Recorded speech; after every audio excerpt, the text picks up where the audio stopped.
Здравей, Биляна! Здрасти, Алекс! Вече 3 седмици работите със своя екип. Да. Как протече третата седмица? Почти сме на прага на финала.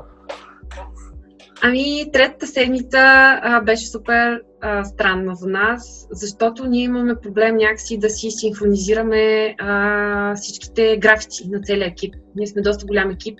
Съответно, колкото да се оговаряме, ние почти всеки ден се опитвахме да се оговорим, но успяхме да намерим време, в което да се срещнем. Съответно, решихме, че трябва тази седмица да отделим повече време, за да можем някакси да наваксаме или по-скоро да придвижим проекта напред. Защото реално ние тази седмица нямахме среща. И това да работиме несинхронизирано онлайн не ни върши работа. Някакси не успяваме. Като че ли разговора свършва. Не знаем какво да си кажем, не знаем как да продължим дискусията, не знаем как дори да предизвикаме другия човек да се изрази и да каже нещо ново и да продължи мисълта. Това за мен показва, че за да можем ние да имаме такива артистични колаборации, имаме нужда да сме заедно. Или в една стая, или на кол, но не можем да се справиме, както, например, при работа. Аз ти написвам нещо и ти го прочиташ, връщаш ми обратна връзка, аз го виждам, когато реша и го поправям. Просто не работи. Тоест трябва всичките да сте в един момент заедно, независимо в какво пространство. В смисъл, че може и дигитално това да се случва, но трябва да сте заедно в един и същи момент. Дигиталното всъщност не ни прави никакви проблеми, никакво впечатление. Защото, както сега с тебе сме на дигитална среща, все едно сме в една стая и си изразяваме много свободно мислите и дискусия, така че това не е никакъв проблем. Но да, трябва да сме заедно.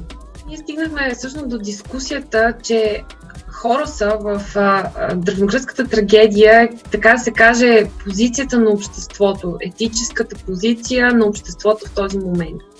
И обсъждаме дали ние като артисти трябва да бъдем социално ангажирани и трябва да бъдем тази критика към света, към обществото, тази етическа позиция, или трябва по-скоро да се занимаваме с красивото, така да се каже, нещата, които ние намираме за приятни и красиви.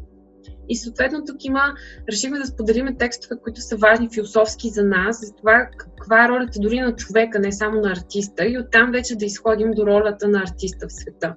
Съответно, примерно, Якоб сподели мисли на Камю, докато аз на Симон де Бовуар, Езу и Юй споделиха дори, имаше някакви на корейски мисли, Маркс сподели на френски и там имаме проблем, защото примерно записа на този философ само на френски и част от нас не разбираме френски, трябва той да ни го преведе, за да разберем всъщност за какво става дума, но решихме, че в това, което създадеме като краен продукт, искаме всъщност тези мисли да бъдат на езика, на който са изказани, защото те носят много специфични разлики спрямо езика и вече да добавиме превод с субтитри, за да може всички да ги разберат. Но за нас е важно да представим, че на света съществуват различни езици, а не само английския. И съответно хората мислят в тях. И съответно следващата стъпка за тази седмица е вече, когато всички сме разгледали тези идеи, тези проблеми, да седнем и да обсъдим какво искаме от тук нататък да направим. Какво ще бъде нашия корус, какво ще каже нашия корус на света. Доста интересно.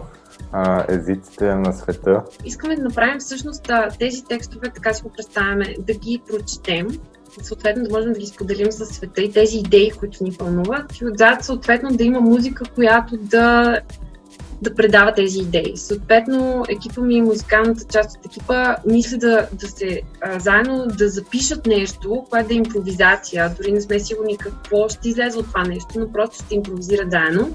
Съответно, вероятно трябва тези текстове да ги прочетем и да ги наложим върху музиката И съответно вече, ако ни стигне времето, на мен би ми се искало да вкараме някакви визуални елементи. Съответно аз съм повече в визуалните изкуства и много вярвам, че всъщност музиката комбинирана с текст, комбинирана с визуални елементи, много по-силно влияе върху хората да разберат идея.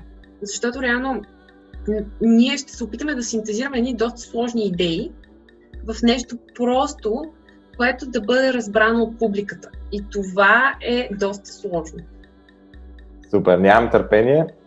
Предполагам нашата публика да видим вашия крайен резултат след точно една седмица.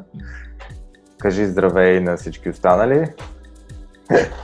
И се видим след една седмица. Мерси. Чао! Чао!